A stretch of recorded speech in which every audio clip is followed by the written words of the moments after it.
Today is May 25th, 2016, and it's a Wednesday. Here's a new quote I got from Tony Robbins. Quote, "What you focus on, you feel. What you feel, you are somehow moved to actuate." Unquote. So, what you focus on, you feel. And then what you feel, you bring into being through actuation, if that's a word. So what I'm taking from this is not to focus on the pain. Focus on your highest ideals. And then you'll feel that. Then you'll start creating your most highest ideals. And I'm feeling good because I found purpose. So many times I do something, I don't really feel purpose in it. It's like I'm doing it just to do it, just because, even though it feels right to do, it doesn't feel like it's my purpose to do. So I'm reading this article from the Chicago Tribune today. It's about this man that vandalized a synagogue, and I guess he can be held until 2018.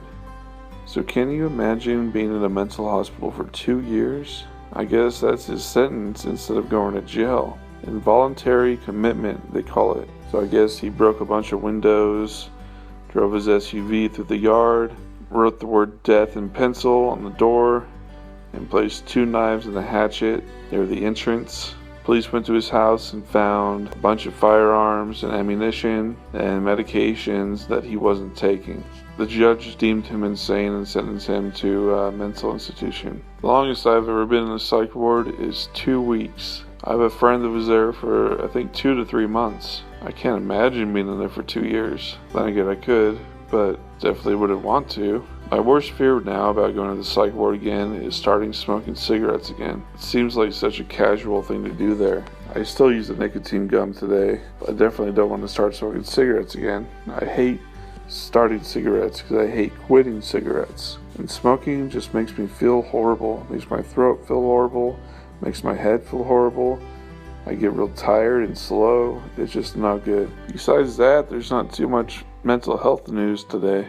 And I'm reading this article from The Advocate, advocate.com, and the writer of it actually has bipolar. It's an article about the LGBTQ community and her experience of finding a new psychiatrist. She has bipolar and she's transgender. I can barely say that. She said that she was treated unfairly by her psychiatrist because she was transgender, and the psychiatrist said that she had unresolved issues from her transition about 10 years ago. I guess there's a statistic that says that 41% of transgender people have attempted suicide. So I guess this is a guy that turned into a girl. Her name is Victoria Rodriguez Roldan. It's a pretty good article. I'll leave the link below on my YouTube channel. Find me on YouTube. My channel is called I Live with Mental Illness. So that's basically what there is for mental health news today. I live in Southern California, and I don't think we've had maybe 2 to 3 hot days this whole year,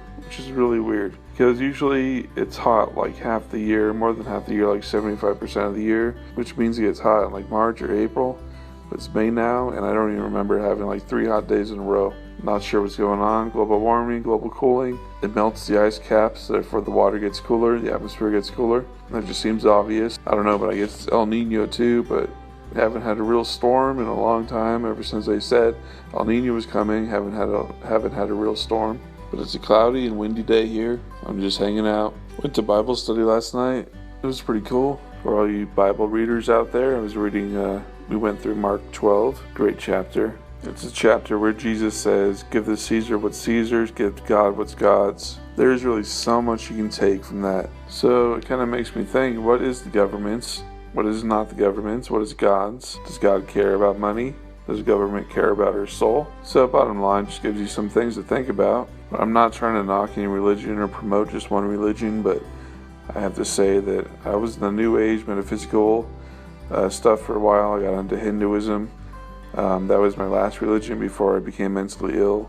I had a guru. He was a Swami. Don't want to mention any names, but I had a mental breakdown at his house, and they called the cops on me.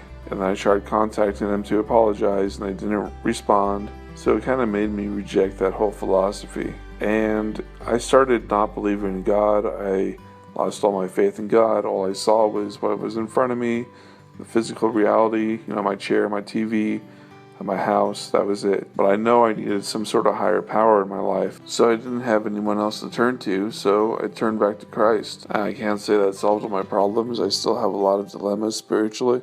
I still have Hindu concepts that I still hold on to, and Christian concepts I still hold on to, and they often contradict each other, and I get confused sometimes. But at the end of the day, I do believe that my soul is in a good place, and my relationship with God is strong and healthy. So a little bit more about my story. I told you I tried to go to Santa Barbara because I thought that I had this spiritual awakening. Well, when I went there, one of those nights, I crashed my car into a tree, and I left my car, put the keys in the back of the car, and because I knew that it was better to put my keys there. And so I started walking around town. I think I was barefoot at this point, and I was running down the street, jumping, closing my eyes with my arms out, trying to teleport. And I never teleported. I kept on crashing on the ground. So that tells you what was really going on. The weird thing is that I was walking down the street, and I saw there was 4 people.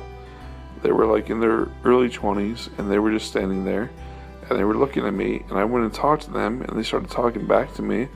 They started asking me questions like, what kind of shoes do I want to wear?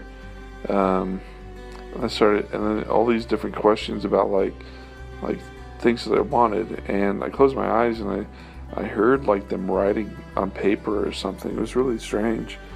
And then I started walking with them. These were real people. They weren't delusions or hallucinations. So I started walking with them, and there were people like on the sidewalk, just sitting down. And I looked at them, and I looked at the people I was with, and they said, "People, right?" And like that other people just didn't have any compassion for people like me or anything like that. And I walked with them into the parking garage. And their car was the only car in the whole parking garage. And it was a completely empty garage.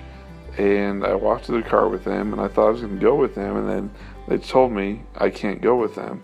They said, "You can't come with us." Then I left. And that's when I got picked up by the cops, when I started walking down the street. And the cops came and got me.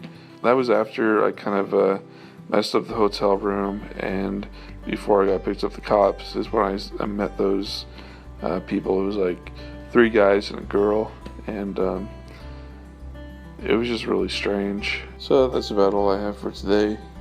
I changed my email address, so you can contact me now at ilivewithmentalillness.contact@gmail.com. You can always go to my website, ilivewithmentalillness.com. I hope you subscribe to my YouTube channel, and I hope you have a great day. So I'll talk to you soon. Bye.